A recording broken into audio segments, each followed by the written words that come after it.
بسم اللہ الرحمن الرحیم۔ معزز خواتین و حضرات، السلام علیکم ورحمۃ اللہ وبرکاتہ۔ آج گوشہ کمال کی نشست نمبر 385 یعنی 385 میں تقریباً ایک ماہ کی تاخیر کے بعد ایک بار پھر آپ کی خدمت میں حاضر ہیں۔ بار بار یہ کہتے ہوئے اچھا نہیں لگتا کہ موسم کی خرابی اور اپنی صحت کی خرابی کی وجہ سے مجھے اپنے اس پروگرام میں خاصا وقفہ کرنا پڑ رہا ہے۔ اب ظاہر ہے میری عمر بھی بہت زیادہ ہو گئی ہے اور ذرا سا بھی موسم بدلتا ہے تو طبیعت پہ اس کے اثرات پیدا ہوتے ہیں، اور پیرانہ سالی کی وجہ سے کبھی کھانسی نزلہ جکڑ لیتا ہے، تو کبھی چھینکیں آتی ہیں، کبھی بخار ہو جاتا ہے، کبھی کوئی اور مسئلہ۔ تو بہرحال آئندہ کے لیے میں اپنے معزز حاضرین و ناظرین سے اور سامعین سے یہ عرض کر دوں کہ اب یہ سلسلہ اسی طرح وقفے کے ساتھ جاری رہے گا۔ جب تک زندگی ہے میں حاضر ہوتا رہوں گا، چاہے کچھ عرصے بعد یا کافی عرصے کے بعد۔ یہ دراصل جیسا کہ میں پہلے بتا چکا ہوں، میری زندگی کا بھی ثبوت ہوگا۔ گزشتہ نشست کے بعد میں نے ایک اور پروگرام کرنے کی کوشش کی تھی، لیکن مسلسل کھانسی کی وجہ سے مجھے وہ ادھورا چھوڑنا پڑا اور پھر اس کو ملتوی کیا۔ اب ایک ماہ کے بعد طبیعت کسی قدر سنبھلی ہے تو میں آپ کی خدمت میں حاضر ہو گیا ہوں۔ اس سلسلے میں ایک بات یہ عرض کر دوں کہ نبی کریم صلی اللہ علیہ وسلم کے بارے میں یہ کہا جاتا ہے کہ بعد از خدا بزرگ توئی قصہ مختصر۔ تو آج ہم ایک ایسی شخصیت کا ذکر کر رہے ہیں کہ جس کے بارے میں ایسا ہی ایک جملہ اس پروگرام کے آخر میں آپ کی خدمت میں پیش کروں گا۔ آج کی اس نشست کا عنوان ہے اچھی حکمرانی۔ اس شخص کا بچپن صاف ستھرا اور جوانی بے داغ گزری۔ اس زمانے میں جب ہر طرف شراب نوشی، جوا اور زنا جیسی برائیاں عام تھیں، وہ تمام منکرات و فواحشات سے بچتا رہا۔ شراب کے بارے میں اس کے خیالات یہ تھے کہ شراب پینے والا اپنی عزت اور انسانیت کی خود ہی تذلیل کرتا ہے۔ میں نے اس الخبائث سے ہمیشہ دور رہ کر اپنی عزت اور انسانیت کو بچایا ہے۔ جی ہاں، یہ ایک ایسے ہی شخص کا ذکر خیر ہے جو اخلاق و شرافت کا مجسمہ تھا۔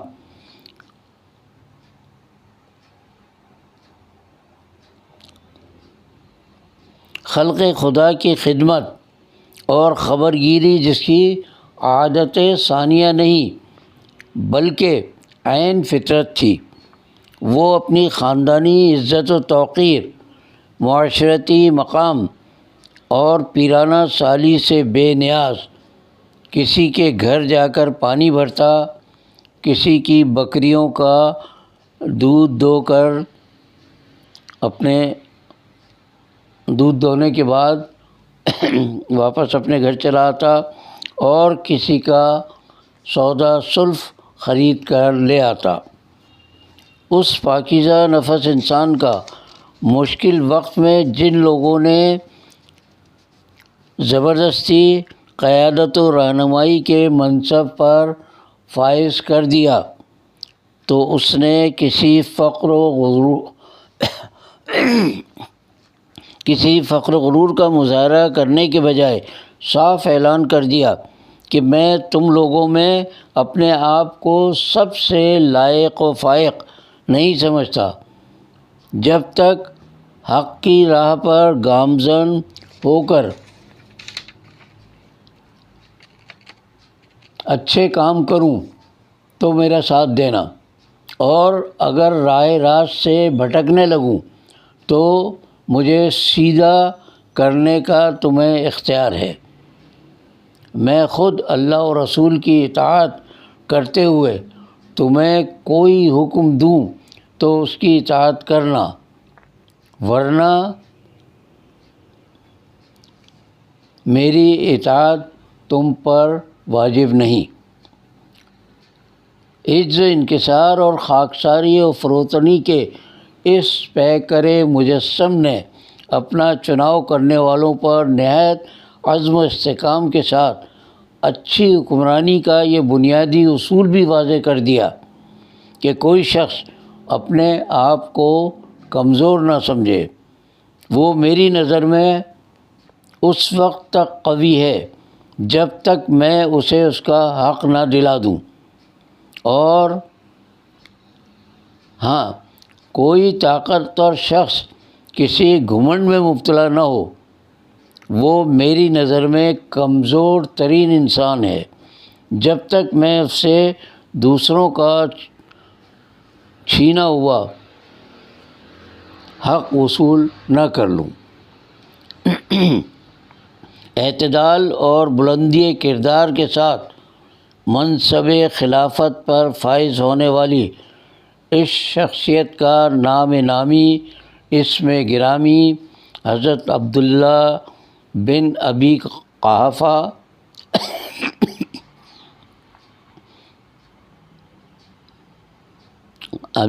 عثمان، کنیت ابو بکر اور صدیق و عتیق نبی کریم صلی اللہ علیہ وسلم کے عطا کردہ القاب ہیں۔ حضرت ابوبکر صدیق کو تاریخ اسلام میں حضور اکرم صلی اللہ علیہ وسلم کے بعد بلند ترین مقام حاصل ہے۔ آپ رسول اللہ صلی اللہ علیہ وسلم سے صرف آپ رسول اللہ صلی اللہ علیہ وسلم سے صرف 2.5 سال چھوٹے اور بچپن سے ان کے دوست تھے۔ بچپن کے دوست ایک دوسرے کے محاسن و عیوب سے بخوبی واقف ہوتے ہیں۔ 40 سال کی عمر میں جب حضرت صلی اللہ علیہ وسلم نے نبوت کا اعلان کیا تو حضرت ابوبکر صدیق کا مردوں میں اسلام قبول کرنے والے سب سے پہلے انسانوں میں شمار ہوتا ہے، جو دونوں برگزیدہ ہستیوں کے ایک دوسرے کے صدق و صفا اور کردار پر اعتماد اور یقین کامل کا مظہر تھا۔ دونوں کے مزاج، عادات اور اطوار میں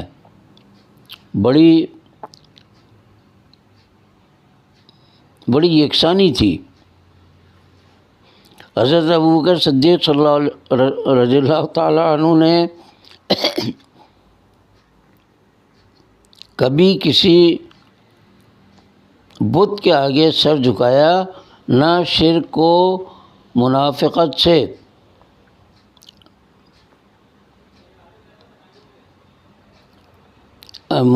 کے مرتکب ہوئے۔ محسن انسانیت صلی اللہ علیہ وسلم سے ساری زندگی آپ کی رفاقت و وفاداری کی اس سے بڑھ کر مثال اور کیا ہو سکتی ہے کہ اپنی حیات دنیاوی کے آخری لمحات میں نبی اکرم صلی اللہ علیہ وسلم نے فرمایا کہ رفاقت اور مال میں مجھ پر سب سے زیادہ احسانات ابو بکر کے ہیں، جن کا بدلہ میں نہیں چکا سکا۔ یہ وہی حضرت ابوبکر صدیق ہیں جنہیں رسول اکرم صلی اللہ علیہ وسلم نے اپنی موجودگی میں اپنے بجائے نماز میں مسلمانوں کی امامت کا حکم دیا، اور آپ نے حضور پاک صلی اللہ علیہ وسلم کی حیات مبارکہ میں 17 فرض نمازوں کی امامت فرمائی۔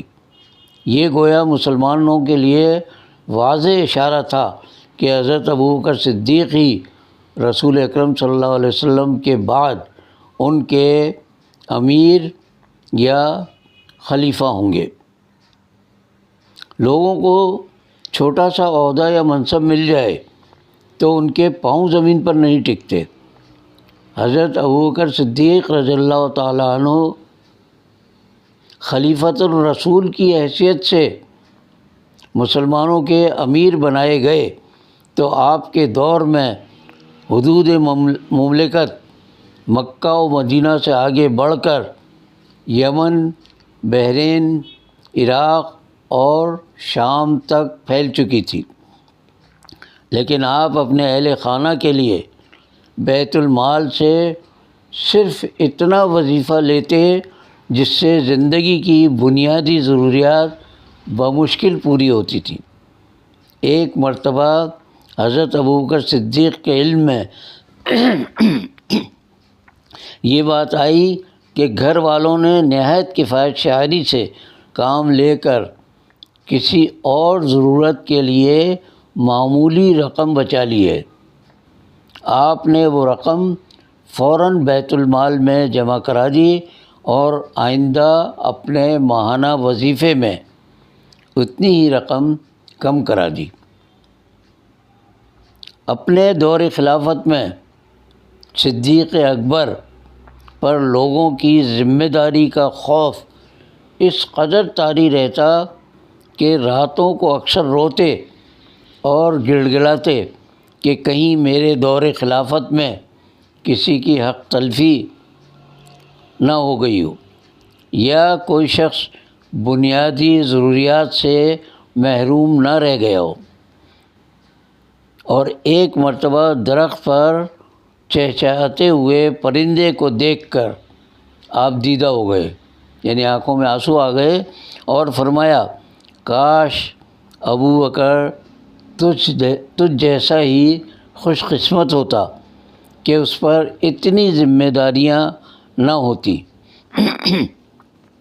حضرت ابوبکر صدیق کی مدت خلافت 2 سال 4 ماہ پر محیط تھی۔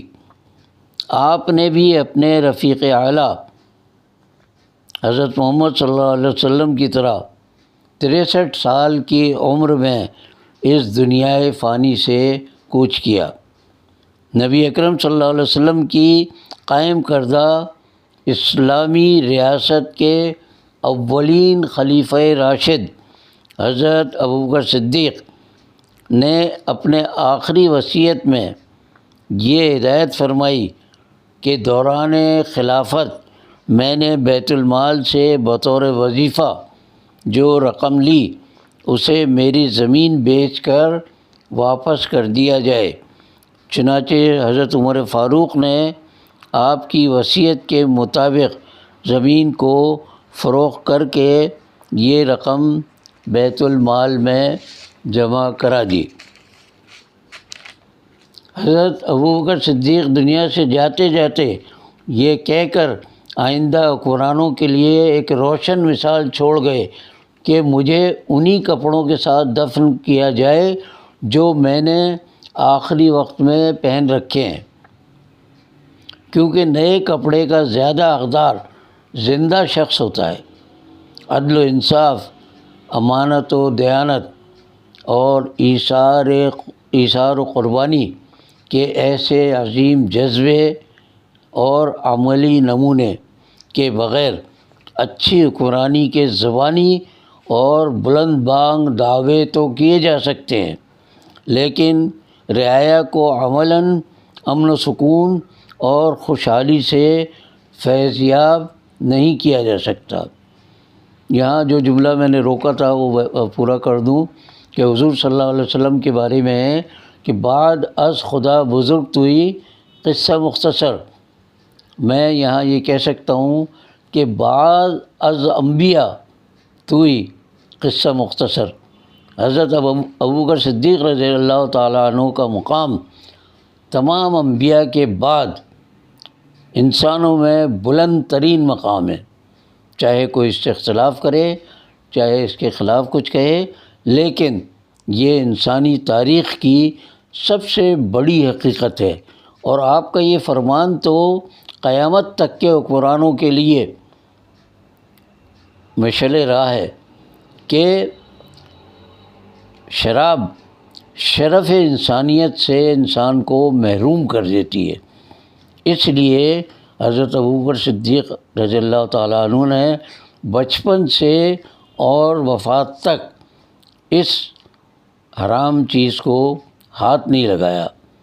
اس پر آپ ہمارے موجودہ حکمرانوں کی زندگی کا جائزہ لے کر دیکھ لیجئے کہ ان کی زندگی کا بیشتر حصہ شراب و کباب و شباب میں ڈوبا ہوا ہے، اسی لیے انہیں اپنے سوا دنیا میں کوئی انسان نظر نہیں آتا، اور جنہیں وہ اپنی رعایا سمجھتے ہیں یا جن پر وہ حکمرانی کا دعویٰ کرتے ہیں، ان کے بارے میں تو انہیں ذرہ برابر بھی پرواہ نہیں کہ انہیں کھانا صحیح مل رہا ہے، پانی صحیح مل رہا ہے، بجلی، گیس اور اس طرح کی تمام ضروریات ان کو مل بھی رہی ہیں نہیں۔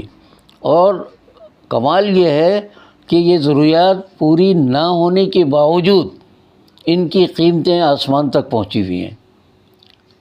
یہ حکمران ذرا خدا کا خوف کریں، کبھی تنہائی میں ایک لمحے کے لیے سوچ لیں کہ زندگی چند روزہ ہے، ادھر آپ کی سانس بند ہوئی اور ادھر آپ اس دنیا سے رخصت ہو گئے، تو پھر یہ جو آپ نے عیش و عشرت کی زندگی گزاری ہے، شراب و کباب کی زندگی گزاری ہے، بلکہ گزار رہے ہیں، اس زندگی کا آپ کو اخروی زندگی یعنی آخری زندگی میں کیا فائدہ ہوگا؟ سب کچھ یہاں چھوڑ کر جائیں گے، اور آپ کی حرام کمائی پر آپ کی اولاد نسل در نسل عیاشی کرتی رہے گی، جن کا عذاب بھی آپ ہی کو بھگتنا پڑے گا، اس لیے کہ آپ اس کے بانی ہیں۔ ہماری سندھ گورنمنٹ، ہماری پنجاب گورنمنٹ، KPK کی گورنمنٹ اور بلوچستان گورنمنٹ، اور ان سب سے اوپر ہماری وفاقی حکومت کبھی سوچ لے کہ انہوں نے عوام کا کتنا استحصال بد کیا ہے، کس طرح انہیں لوٹا کھسوٹا ہے، انہیں بنیادی ضروریات سے محروم کیا ہے، اور اس پر بھی شرم نہیں آتی۔ رات دن دعوے کرتے کہ ہم نے یہ ترقیاتی کام کر دیا اور وہ ترقیاتی کام کر دیا، انسانوں کے لیے ہم نے اتنے فلاحی منصوبے بنائے ہیں۔ میں صرف ایک جملے میں یہ بات ختم کر رہا ہوں کہ قیام پاکستان کے بعد جو حالات تھے اہل پاکستان کے، میں یقین سے کہہ رہا ہوں کہ آج ان سے کہیں زیادہ بدتر حالات ہیں، اور اس کی وجہ نااہل اور بدعنوان حکمران ہیں۔ اللہ تعالی ہمیں ان سے نجات عطا فرمائے، آمین۔ باقی بشرط زندگی باقی۔